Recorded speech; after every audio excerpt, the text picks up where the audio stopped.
महाभक्त मुझे आने में देरी हो गई। तो प्रहलाद रोने लगे, कहने लगे मुझे यकीन था कि मेरे परमात्मा जरूर आएंगे, कि बिगड़ी मेरी बनाएगा श्याम श्याम राम, कि मुझको यकीन है आएगा मेरा यार श्याम राम, मुझको यकीन है आएगा मेरा यार श्याम राम, मुझको यकीन है आएगा मेरा यार श्याम राम, मुझको यकीन है आएगा मेरा यार श्याम राम। ये मेरी बनाएगा मेरा यार श्याम राम, बिगड़ी मेरी बनाएगा मेरा यार श्याम राम, मुझको यकीन है आएगा मेरा यार श्याम राम।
मुश्किल के वक्त में तू दाना का नाम ले, अवतार लेके आएगा, वो अवतार लेके आएगा, मेरा यार सामने मुझको यकीन है आएगा, मेरा यार सामने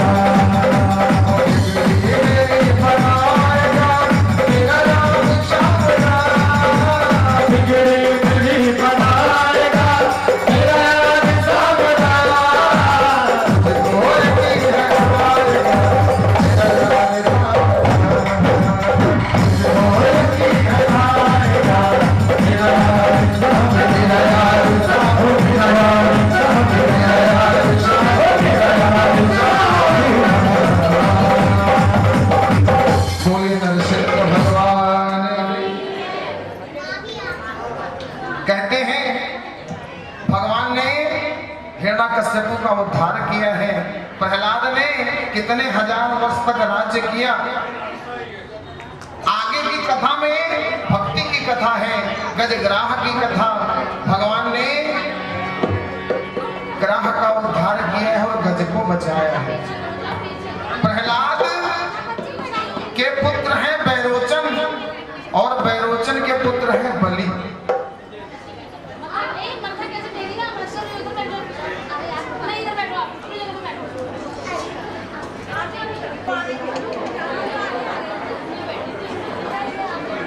बोले सच्चिदानंद भगवान की।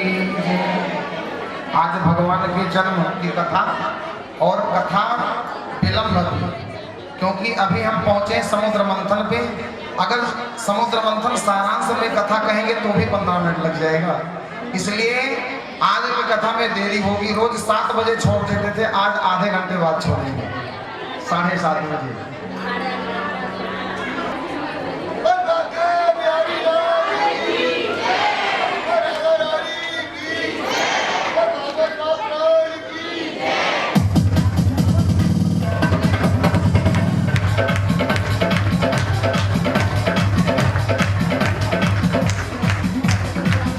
बोलिए सच्चिदानंद भगवान की।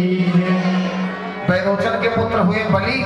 बलि राक्षसों के राजा बने, लेकिन उससे पहले की कथा। बोले देवताओं को अपना राज्य तो मिल गया, लेकिन दैत्य देवताओं पे हावी रहे। समय समय पे युद्ध होता और देवताओं को हरा देते। बोले क्यों? बोले उनके पास शुक्राचार्य जैसे गुरु, तांत्रिक गुरु। एक बार देवताओं ने दैत्यों को मिलाया कि इनके पास अमृत संजीवनी है और मेरे पास अमृत का कोई कारण नहीं है, इसलिए समुद्र के अंदर बड़े सुंदर सुंदर रत्न हैं, क्यों ना समुद्र को मथा जाए और अमृत मिले, उसको पान कर ले तो अमर हो जाए। लेकिन अकेले समुद्र को मथ नहीं सकते। दैत्यों को मिलाया, समुद्र का मंथन किया, मंदराचल पर्वत को मथानी और वासुकी नाग को रस्सी बनाया, दैत्यों को फन की तरफ लगा दिया, देवता लोग पूंछ की तरफ लगे। लेकिन ध्यान देना, अब ध्यान देना, ये समुद्र मंथन की कथा अपने जीवन की कथा है। शरीर रूपी समुद्र में मस्तिष्क रूपी विचार का मंथन आप करोगे तो सबसे पहले जहर ही निकलेगा। ध्यान देना, शरीर रूपी समुद्र में विचारों का मंथन आप करोगे तो सबसे पहले ये शरीर जहर ही उगलेगा। और वही समुद्र ने किया। समुद्र को जब मथा गया तो सबसे पहले रत्न तो नहीं निकला, लेकिन रत्नों में निकल आया जहर। और जहर के निकलते ही सृष्टि त्राहि त्राहि करने लगी।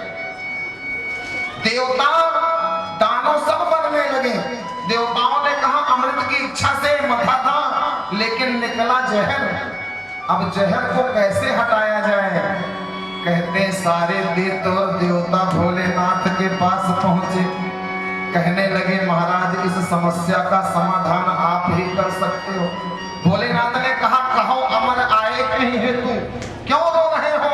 देवताओं ने कहा इस विष से आप ही बचा सकते हो, क्योंकि सृष्टि में अगर विष कहीं भी रख दिया जाएगा तो इसका प्रभाव पूरे ब्रह्मांड पे हो जाएगा। इसको नष्ट भी नहीं किया जा सकता, क्योंकि नष्ट करने के लिए या तो समुद्र में डालेंगे या तालाब में डालेंगे या अग्नि में डालेंगे, इसका प्रभाव खत्म नहीं होगा। इसका प्रभाव आप खत्म कर सकते हो। भोले बाबा ने कहा मतलब देवताओं ने कहा जब आप इतने जहरीली चीजों का सेवन कर सकते हो तो जहर आपके लिए कुछ नहीं है। भोले बाबा ने कहा देवताओं तुम्हारे कामनाओं के लिए मैं जहर का पान कर लूंगा। बोले भोले ने अपने विकराल रूप को बढ़ाया है और जहर पान करने लायक बनाया। आइए भोले के उस रूप का दर्शन करते हैं कि आया है डमरू वाला, गले में मुंडों की माला, आया है गल में जहर पान, ऐसे है भोले भगवान। आया है डमरू वाला, गल में मुंडों की माला, आया है करने जहर पान, ऐसे है भोले भगवान। आया है डमरू वाला, गल में मुंडों की माला, आया है करने जहर पान, ऐसे है भोले भगवान।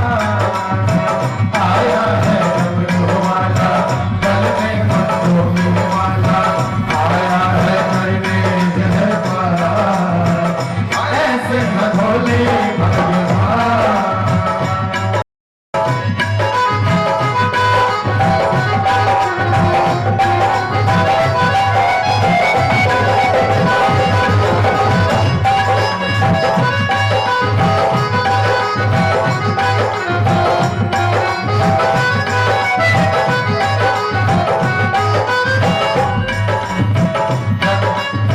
मस्तक पर तेरे भोले चंद्रमा सुहाना, मस्तक पर तेरे भोले चंद्रमा सुहाना, ओ मस्तक पर तेरे भोले चंद्रमा सुहाना।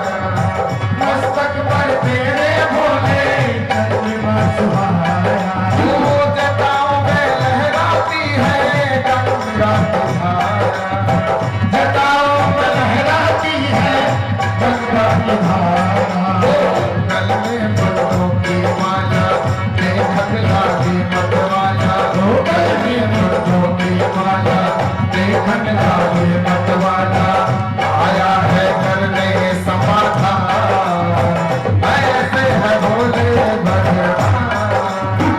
आया है डमरू वाला, गल में मुंडों की माला, आया है करने जहर पान, ऐसे है भोले भगवान।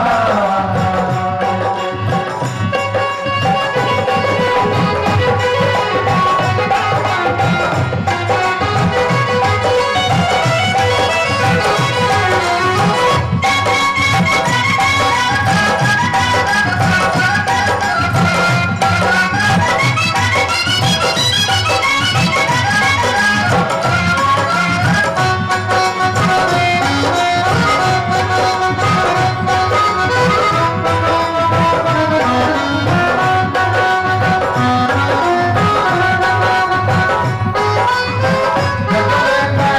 है भोले तुमसे बड़ा जाने, ओ जग में नहीं है भोले तुमसे बड़ा जानी, ओ जग में नहीं है भोले तुमसा कोई जाने। ओ जग में नहीं है भोले तुमसे कोई जानी, ओ सोने की लंका में भी रावण अज्ञानी, सोने की लंका दे दी रावण अभिमानी, सबको सब कुछ है देना, सबको कुछ है दे लेना, सबको है सब कुछ देना, खुद को विष में पी लेना, आया है करने कल्याण, ऐसे है भोले भगवान। आया है डमरू वाला, गल में मुंडों की माला, आया है करने जहर पान, ऐसे है भोले भगवान।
कंठ में विष को रोका, कंठ पड़ गया नीला और नाम पड़ गया नीलकंठ महादेव।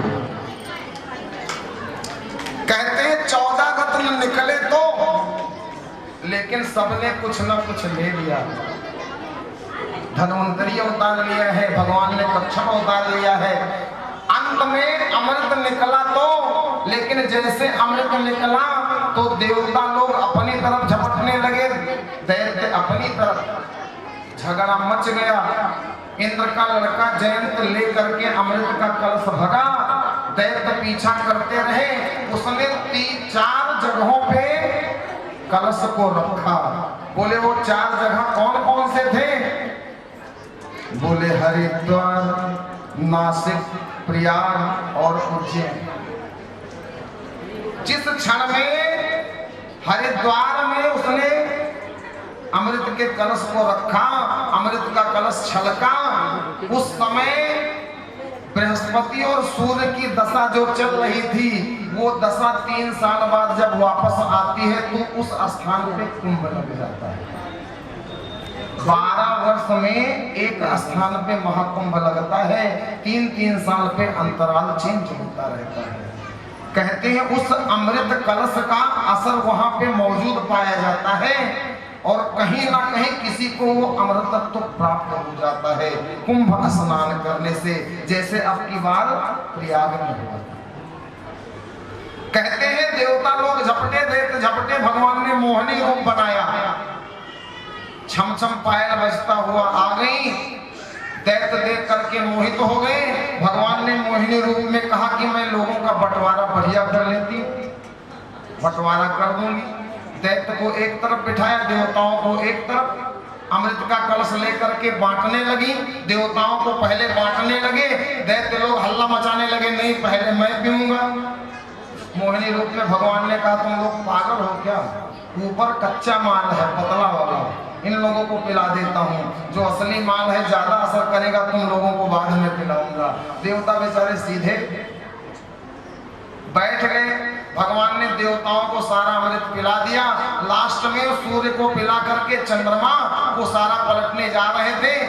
राक्षसों की श्रेणी में बैठा हुआ राहु जान गया और जाकर के सूर्य और चंद्रमा के बीच में बैठ गया। भगवान ने चंद्रमा को पिला करके सूर्य को पलटने जा रहे थे, तब उसने भी हाथ आगे कर दिया। अमृत उसके हाथ में चला गया, वो पीने लगा। सूर्य चंद्रमा ने इशारा किया, भगवान ने राहु राक्षस है, देवता का रूप बना करके आ गया है। तब तक भगवान ने सुदर्शन चक्र चलाया, लेकिन उससे पहले वो अमृत उसके गले से उतर चुका था। कट तो गया सर, लेकिन वो मरा नहीं। भगवान ने उसको राक्षसों की तरफ जाने नहीं दिया। बोले ये अमर हो गया है, उत्पात मचाएगा उधर जाकर के, इसको अपने में मिला लो। पहले 7 ग्रह थे, राहु केतु को मिला करके 9 बना दिया। लेकिन ये राहु केतु इतने चालाक निकले कि सूर्य और चंद्रमा से आज भी बैर करते हैं उस बात का, किसने सर मेरा कटवाया था। जिसकी कुंडली में सूर्य और चंद्रमा के मध्य में राहु केतु आ जाते हैं, भगवान ने उनको बचाए। फिर से देवासुर संग्राम हुआ। अमृत पान तो कर लिया देवताओं ने, लेकिन दैत्य लोग भी बड़े चालू। मर तो गए देवताओं के गुरु शुक्राचार्य के पास मृत संजीवनी विद्या। कहते हैं शुक्राचार्य ने मृत संजीवनी विद्या से सबको जिंदा कर दिया। अब फिर देवताओं का राज्य छिन गया। माता अदिति ने भगवान से प्रार्थना किया, कि आप मेरे गर्भ से जन्म लेकर के आओ और मेरे बेटों का राज्य वापस करो।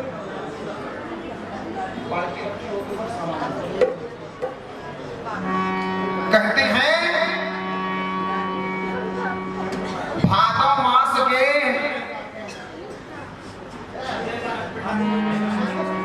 शुक्ल पक्ष की द्वादशी के दिन में 12 बजे बामन भगवान का जन्म माता अदिति के घर होता है। बोले बामन भगवान की। बामन अंगुल के भगवान बृहस्पति ने जनेऊ दिया, ब्रह्मा ने कमंडल दिया, सप्त ऋषियों ने खड़ाऊ दिया, भगवती उमा देवी ने भिक्षा पात्र दिया। भगवान बोले क्या करना है?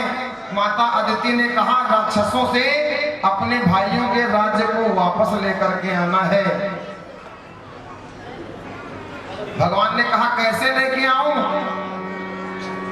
तो माता अदिति ने कहा झगड़ा करके, लड़ाई करके, युद्ध करके, भीख मांग कर, चाहे जैसे लेके आओ। कहते हैं बामन भगवान ने हाथ में बाल्टी उठाया और चल दिए भीख मांगने।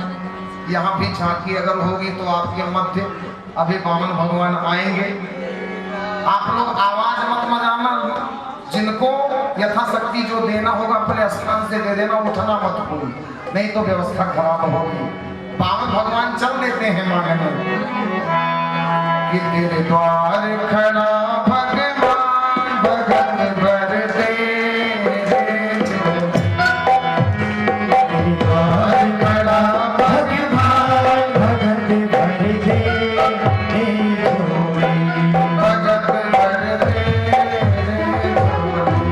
भगत भर दे झोली।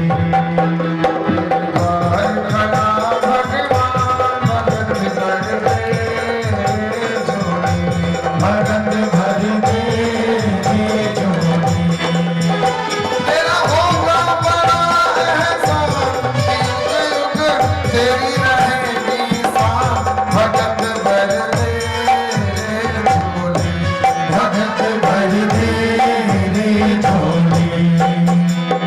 द्वार खड़ा भगवान भगत भर दे झोली, भगत भर दे झोली।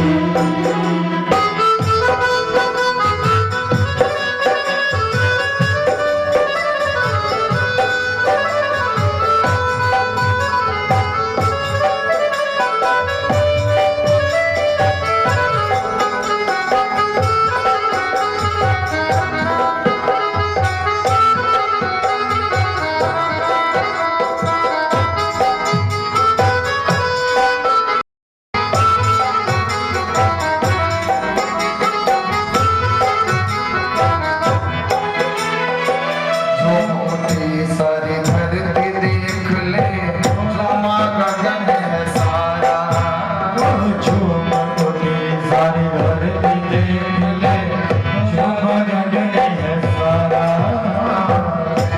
मोटी सारी धरती देख ले, झूमा गगन है सारा, मोटी सारी धरती देख ले, झूमा गगन है सारा।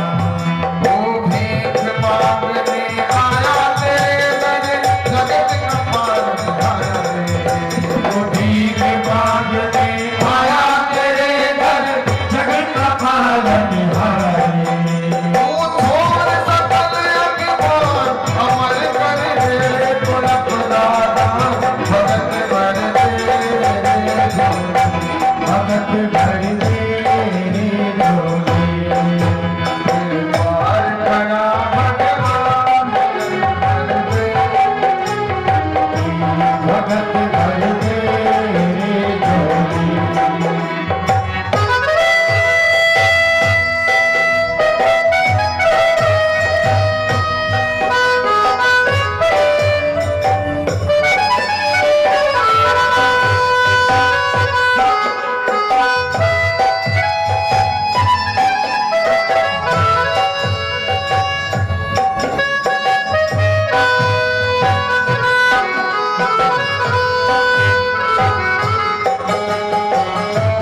जन्म जन्म का तेरा रे ओ मिट जाएगा अरे तेरा जन्म जन्म का तेरा रे तू छोड़ सकल अभिमान अमर कर दे रे बाप दादा भगत भर दे जोड़ी भगत भर दे जोड़ी द्वार करा भगवान भगत भर दे जोड़ी भगत भर दे जोड़ी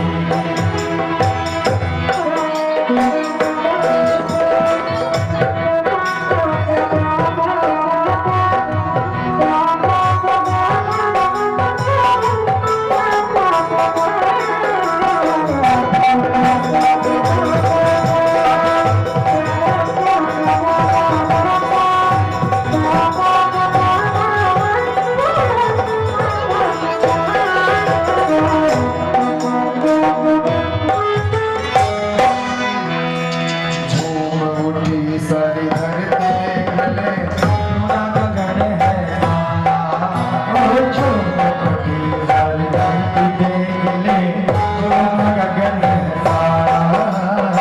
एक आँख ने खाया तेरे दर जगत का पालनहार भीख मांगने आया तेरे दर जगत का पालनहार ओ छोड़ सकल अभिमान तेरी डूब पड़ेगी भगत भर दे जोड़ी भगत भर दे जोड़ी जय गोविंदा ओ बाला मुरली मनोहर नंदना गोविंदा ओ बाला मुरली मनोहर नंदना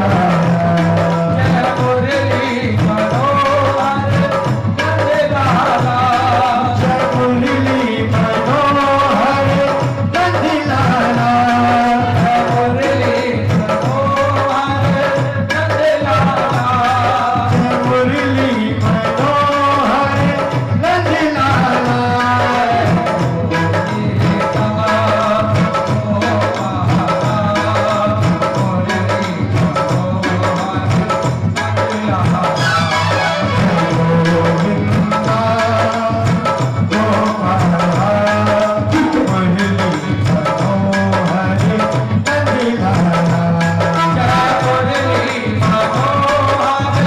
नंदना जय मुरली मनोहर नंदना जय मुरली मनोहर नंदना जय मुरली मनोहर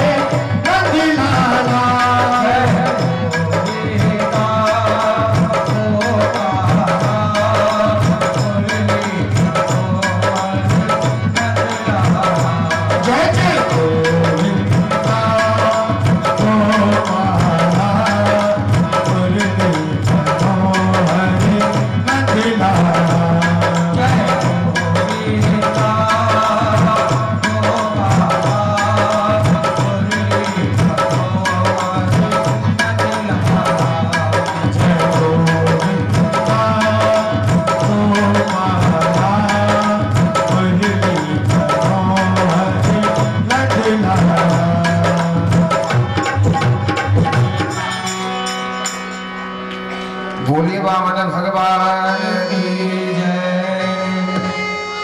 राजा बलि के दरबार में आवाज ना कीजिए, आपको शांति से जिनको जो दाम देना है अपने स्थान से दे देंगे। राजा बलि के दरबार में वामन भगवान पहुंचे, शुक्राचार्य ने रोका है, ये नारायण है, रूप बना करके आपको छलने आए हैं। राजा बलि ने कहा, गुरुजी आप अपने स्थान पे रहो, गुरु का काम है भगवान से मिलाना, और भगवान जब मिल जाए, भगवान जब मिल जाए तो गुरु अगर रास्ते को पथभ्रष्ट कर रहा हो तो उसको बगल कर देना चाहिए। राजा बलि ने कहा, महाराज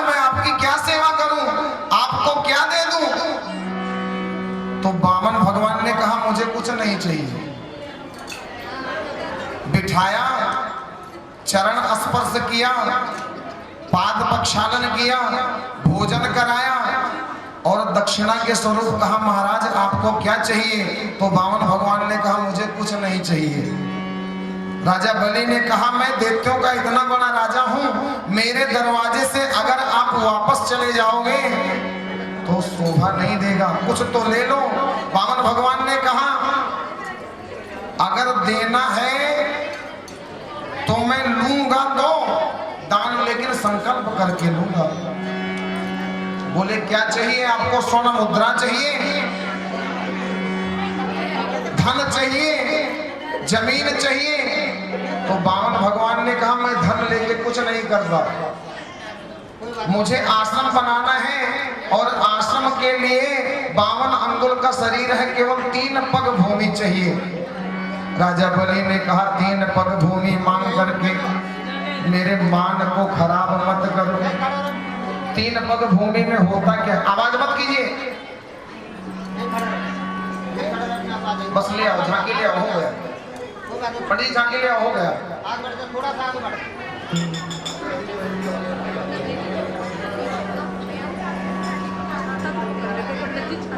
छाता तो चाहिए, बिना छाता शुक्राचार्य ने रोका लेकिन बलि माना नहीं, भगवान संकल्प कराने लगे। शुक्राचार्य जल के टोटी में बैठ गया। भगवान ने कहा शुक्राचार्य की 2 आंखों में से जो धर्म की आंख है उसमें मोह का मोतिया बिंद हो गया है, उस उठा करके और उस मोतिया बिंद का ऑपरेशन कर दिया। शुक्राचार्य की 1 आंख चली गई। 3 पग भूमि का संकल्प कराने के बाद राजा बलि ने कहा कहीं से भी माप लो।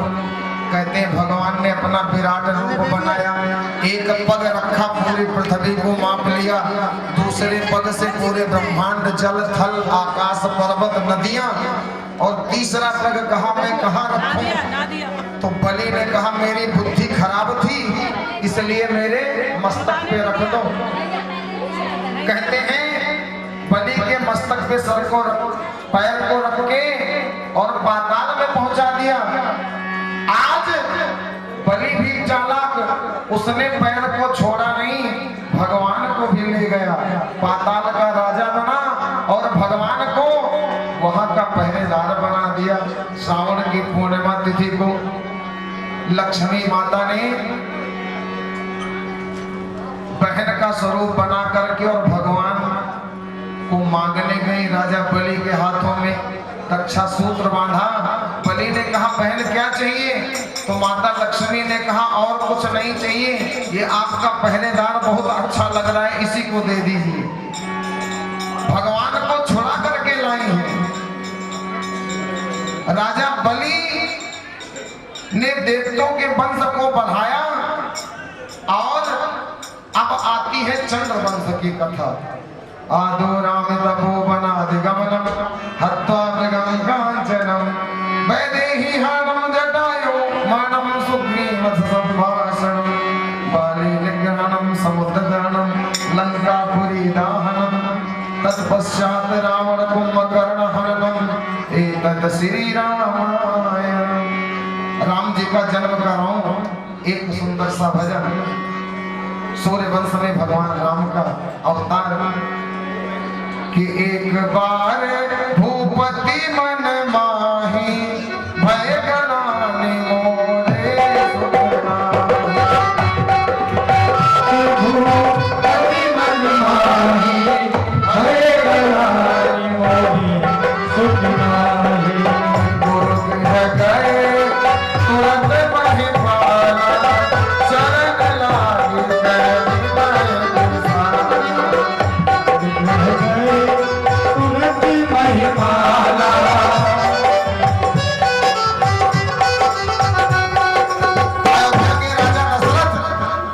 रानियां कौशल्या, कैकेयी और सुमित्रा। समय की मर्यादा देखते हुए भगवान श्री कृष्ण का जन्म भी करवाना और 7 बज चुके हैं, इसलिए ये शरीर अयोध्या क्या है, मैं राम जन्म जरूर कराता हूँ, चाहे जितना विलंब ही क्यों ना हो गया। अयोध्या के राजा दशरथ 3 रानियां कौशल्या, कैकेयी, सुमित्रा, चौथापन आ गया लेकिन कोई संतान नहीं। एक दिन राजा के मन में विचार आया, ग्लानि आई। गुरु गृह गए तुरंत महिपाला, गुरु जी के चरणों में गिर पड़े। गुरु जी ने कहा एक नहीं चार होंगे, बस एक हवन कराना पड़ेगा। राजा दशरथ ने कहा एक हवन क्या, मैं 100 हवन करा दूंगा, मैं 100 हवन करा दूंगा। तो गुरु वशिष्ठ ने कहा छोटा मोटा हवन नहीं, वो बहुत विशाल यज्ञ होगा। श्रृंगेरी से वशिष्ठ बुलावा, पुत्र काम शुभ यज्ञ करावा। भगत सहित मुनि आहुत दीने, प्रगटे अग्नि चरु कटने। अग्नि देवता प्रकट हुए, हाथ में खीर का कटोरा लेकर के गुरु वशिष्ठ के हाथों में दिया। गुरु वशिष्ठ ने राजा दशरथ के हाथों में दिया। राजा दशरथ ने 2 भागों में बांट दिया, आधा कौशल्या को दिया, आधा कैकेयी को, सुमित्रा को नहीं दिया। अब माता कौशल्या ने अपने में से आधा भाग और माता कैकेयी ने अपने में से आधा भाग सुमित्रा माता को दे दिया, अर्थात सुमित्रा मैया को 2 भाग मिल गया। इसका मतलब प्रकट हो गया इनके 2 संतान होगी। माता सुमित्रा ने भी प्रतिज्ञा कर दिया, बहनों आपने अपने अपने में से भाग निकाल के मुझे दे दिया है, तो मैं भी प्रतिज्ञा करती हूँ मेरे जो 2 संतान होगी, एक संतान को आपके पुत्र की सेवा में और दूसरे को आपके पुत्र की सेवा में लगा दूंगी।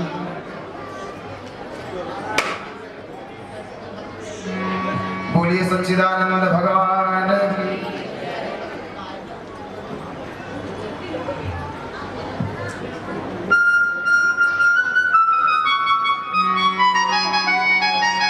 और वो समय आ गया है, ये विध गर्भ सहित सब नारी, नौमी तिथि मधुमास पुनीता, शुक्ल पक्ष अभिजित है पीता, मध्य दिवस अरु शीत न घामा, पावन अखिल लोक विश्राम। चैत मास नौमी तिथि शुक्ल पक्ष, दिन में 12 बजे चतुर्भुजी मेरे प्रभु राम माता कौशल्या के कक्ष में प्रकट होकर के आए हैं। बोले रामचंद्र भगवान की।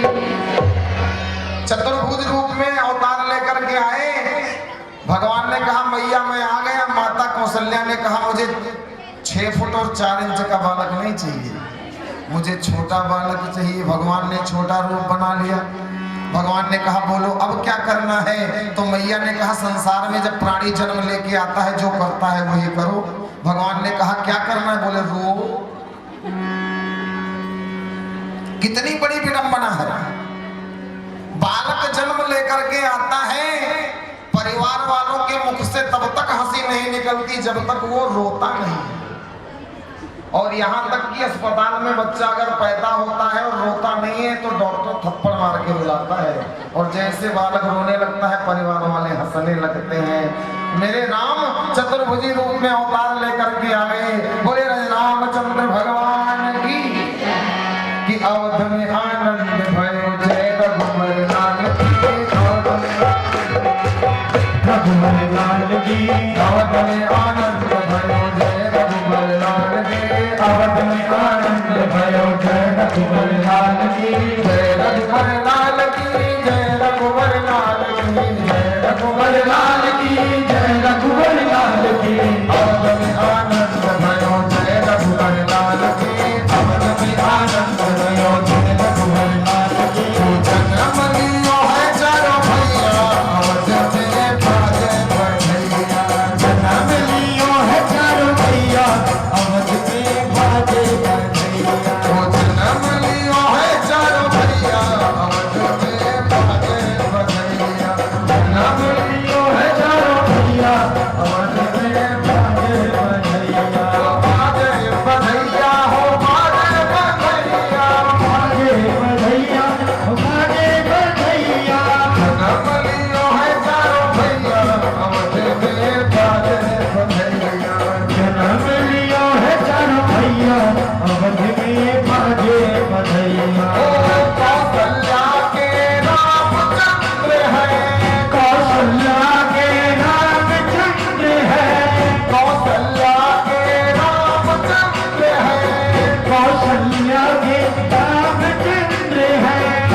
अपने स्थान पे बैठ जाओ। अभी भगवान श्री कृष्ण का जन्म करवाएंगे। टॉफियां मत उठाइए, मत उठाइए, अभी रहने दीजिए। बोलिए सच्चिदानंद भगवान की। कहते सुखदेव भगवान ने चंद्रवंश की कथा सुनाई है, और चंद्रवंश की कथा आपने जो सुनी है उसमें थोड़ी विडंबना है, ध्यान देना। सुखदेव भगवान ने सुनाया, राजन शुक्राचार्य की पुत्री है देवयानी, और देवयानी के पुत्र हैं यदु। देवयानी के पुत्र हैं यदु। इन्हीं यदु से यदु वंश का निर्माण हुआ, जिसमें लीला पुरुषोत्तम भगवान श्री कृष्ण जन्म लेकर के आए। मथुरा के राजा उग्रसेन के भाई देवक, उनके एक पुत्री देवकी। प्रारब्ध में कथा के अंतर्गत गलत नीतियों से जन्म लेने वाला उग्रसेन के घर में कंस। कंस ज्ञानी है लेकिन कर्म से पापी, फिर भी अपनी बहन देवकी से बहुत प्रेम करता है।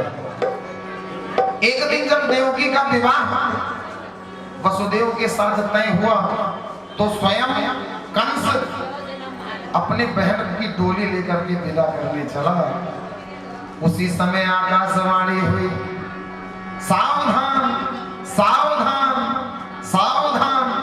अरे कंस, जिस बहन को तू इतनी प्रेम से लेके विदा करने जा रहे हैं उसी के 8वें संतान द्वारा तेरी मृत्यु होगी। कंस ने देरी नहीं लगाई, ब्रह्मा का वचन अपनी जगह और मेरी ताकत अपनी जगह। क्षण मात्र में तलवार निकाला, देवकी के केसों को पकड़ा, पृथ्वी पे पटक दिया और मारने चला। बोले जब देवकी रहेगी नहीं तो इसका 8वां गर्भ कहां से आया। कहते हैं वसुदेव ने रोक दिया, तुम्हें देवकी के 8वें गर्भ से मतलब है ना, मैं प्रतिज्ञा करता हूं 8वां गर्भ मैं दूंगा। कंस ने छोड़ दिया। दरबारियों ने भड़काया, जेल खाने में डाल दिया। अब तो समय बीता, देवकी के पहले संतान हुई। वसुदेव ने नियमानुसार कहा, मैंने 8वां गर्भ देने के लिए कहा है, और पहले पुत्र को ले जाकर के कंस के हाथों में दिया। राजन तुम कुछ भी कर सकते हो, इस पे तुम्हारा अधिकार है। कहते हैं कंस को दया आ गई, मुझे तो 8वें गर्भ से डर है, मैं पहले गर्भ को मार करके क्या करूंगा, ये तो सुंदर बालक है। वापस कर दिया। नारद जी को मालूम पड़ गया कंस के हृदय में दया, अगर इसके हृदय में दया आ गई तो भगवान अवतार लेकर के आएंगे नहीं, इसको कठोर बनना पड़ेगा। माया में उलझाया, एक गिनती को 8वां कहा और 8वें गिनती को 1 कहा। कमल की पंखुड़ियों में कंस को उलझा दिया। कंस ने 6 बालकों को मार दिया। आज 8वां गर्भ, 7वें गर्भ को परमात्मा ने स्थानांतरित कर दिया। नंदगांव में नंद बाबा के दूसरी पत्नी माता रोहिणी के गर्भ में, और हल्ला मचा दिया कि 8वां गर्भ गिर गया। आज 8वें गर्भ के रूप में परमात्मा प्रकट होकर के आने वाले हैं। देवता लोग भगवान की वंदना करने लगे कि देर क्यों लगा रहे हो, जल्दी क्यों नहीं आ रहे हो। सारे देवता लोग वंदना करने लगे, आइए हम भी करते हैं।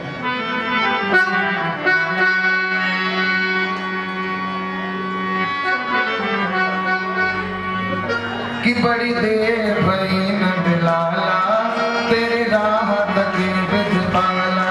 बड़ी देर भई नंद लाला, तेरी राहत के ब्रज पाला। वो बड़ी देर भई नंद लाला, तेरी राहत के ब्रज पाला। वो बड़ी देर भई नंद लाला, तेरी राहत के ब्रज पाला। ओ ग्वाल बालिक से पूछो, ओ ग्वाल बालिक से पूछे, कहा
भाई नंदलाला तेरी नाक में गजमाला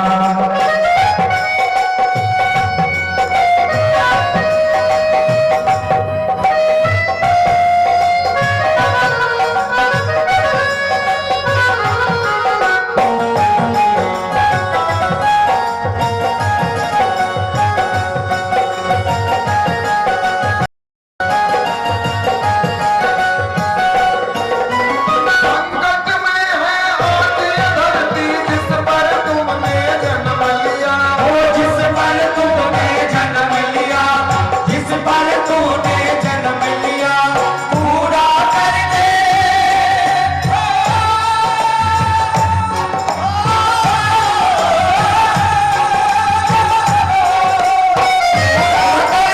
आज वचन जो गीता में हो तुमने दिया गीता में हो तुमने दिया कोई नहीं है तुझ में मोहन कोई नहीं है तुझ में मोहन भारत का रखवाला बड़ी भाई नंदलाला तेरी नाक में गजमाला बड़ी भाई नंदलाला तेरी नाक में गजमाला ओ बड़ी भाई नंदलाला तेरी नाक में गजमाला बड़ी भाई नंदलाला तेरी नाक में गजमाला कहते भगवान ने सुना रात्रि में 12 बजे पहरेदार सो गए।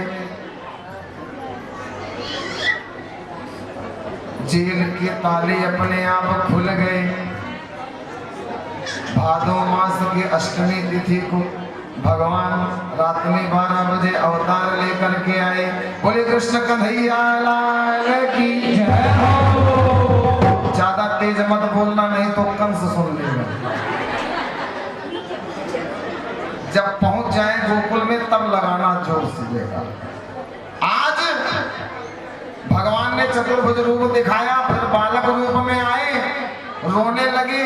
माता कैकेयी रोने लगी कि आ तो गए हो, सुंदर हो, लेकिन कंस छोड़ेगा नहीं। भगवान ने कहा मैं तरीका बताया हूं। सब जेल के ताले खुल गए और सारे पहरेदार सो गए। भगवान ने प्रेरणा दिया, वसुदेव ने भगवान को सूप में रखा, जमुना जी को पार किया, जमुना बढ़ी, भगवान के चरणों का स्पर्श किया, घट भी गई और जमुना पार नंदगांव में नंद बाबा के घर का दरवाजा भी खुला। बोले यहाँ के भी पहरेदार सो गए। पुत्री का जन्म हुआ, लेकिन माता यशोदा को मालूम नहीं। वसुदेव भगवान ने पुत्र को लेटाया, पुत्री योग माया को सूप में रखा, फिर से यमुना जी को पार करके और ला करके जैसे जेल खाने में रखा तो पुनः हथकड़ी लग गई। पहरेदार जग गए, कन्या रोने लगी, कंस आ भी गया। अरे अरे ये तो बालिका है, लेकिन हो सकता है इसका पति ही मार डाले। बालिका के पांव को पकड़ा और घुमा करके पत्थर पे जैसे पटकने चला, हाथ से छूट गई, आकाश में चली गई और फिर से आकाशवाणी हुई, सावधान सावधान सावधान। अरे कंस, जिस योग माया को तू मारना चाहता है, उस योग माया को कोई छू नहीं सका है। तुझे मारने वाला तो गोकुल के गलियों में जन्म ले चुका है। इधर प्रातः कालीन रोज गोपियां फूलों की टोकरी भर के नंद बाबा के घर आती थी, लेकिन लौट जाती थी। हुआ या नहीं हुआ? हफ्ते बीत गए। आज जमुना में कमल की पंखुड़ियां खिल गई। नंद बाबा के घर से बालक की आवाज आने लगी। गोपियां नाचती हुई आई और नंद बाबा से कहने लगी कि नंद घरा नंद भयो जय कन्हैया लाल की, नंद घरा नंद भयो जय कन्हैया लाल की, नंद घरा नंद भयो जय कन्हैया लाल की, नंद घरा नंद भयो जय कन्हैया लाल की, जय कन्हैया लाल की, जय कन्हैया लाल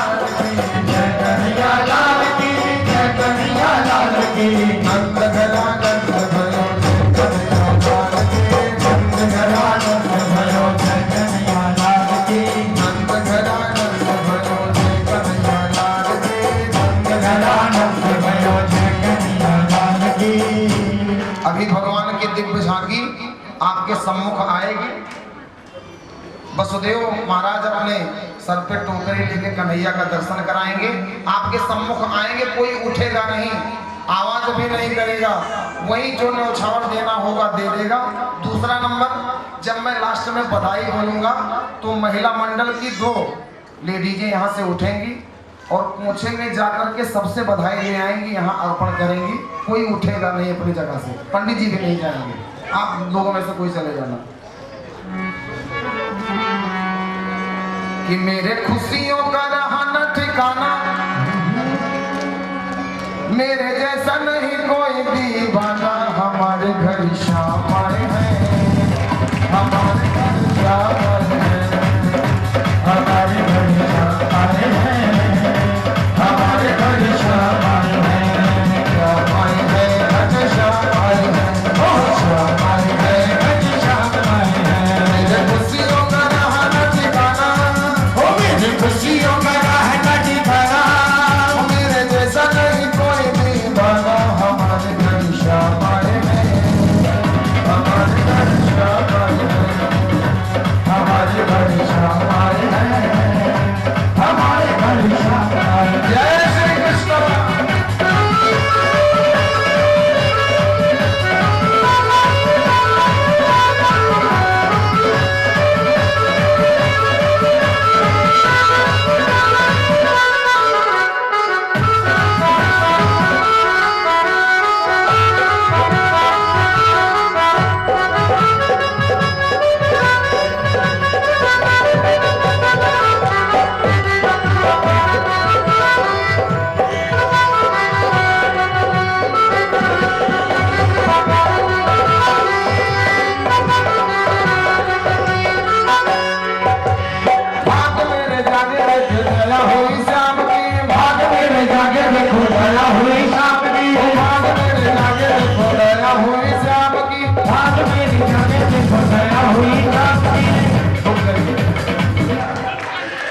बालक को माँ के हाथ में दे दो, डलिया लेके घुमा लेना। बालक को माँ के हाथ में दे दो, यहीं से दर्शन कर लेंगे सब लोग। और डलिया पंडित जी इधर महिला मंडल को पकड़ा दो, ये डलिया। भाग मेरे जाके देखो दया हुई शाम, महिला मंडल को पकड़ा दो, देखो दया हुई, महिला मंडल को पकड़ा दो, महिला मंडल को पकड़ा दो डलिया, आप लेके आना। आज मुझे मुझे मेरे शाम के नाम पे, आज मुझे मुझे मेरे शाम के नाम पे, आज मुझे मुझे मेरे शाम के नाम पे, आज मुझे मुझे मेरे शाम के नाम। सारे जग को मैं चाहूँ ये बताना, सारे जग को मैं चाहूँ ये बताना, मेरे जैसा नहीं कोई दीवाना। हमारे घर शाम आए हैं, हमारे घर शाम आए हैं, हमारे घर शाम आए हैं, हमारे घर शाम आए हैं। श्री राधे।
सभी लोग अपने सामने बैठे, टॉफी मिले।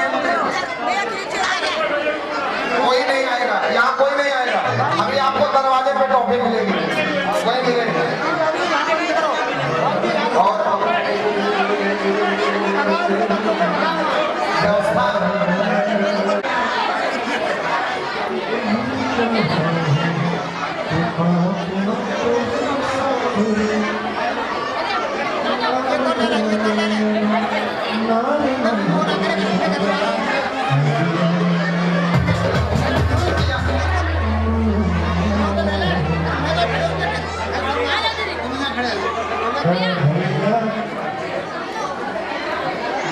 आइए आरती के लिए केवल कमेटी वाले आरती करेंगे, भक्तगण अपने अपने स्थान पर बैठे रहेंगे, वही आरती पहुंच जाएगी।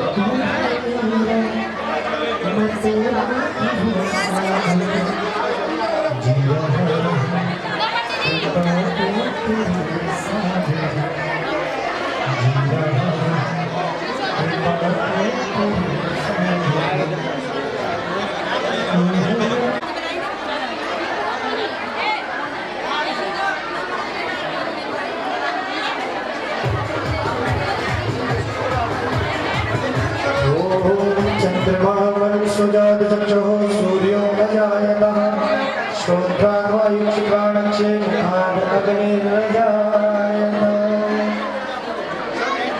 हो आरती बाल कृष्ण की जय, आरती बाल कृष्ण की जय।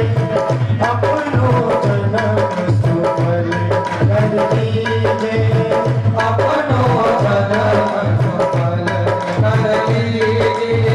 आरती बाल कृष्ण की जय, आरती बाल कृष्ण की जय। श्री यशोदा को परम दुलारो,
माता की जय, गंगा माता की जय, यमुना माता की जय, सबके सनातन धर्म की जय, अपने अपने माता पिता की जय, अपने अपने गुरुजनों की जय।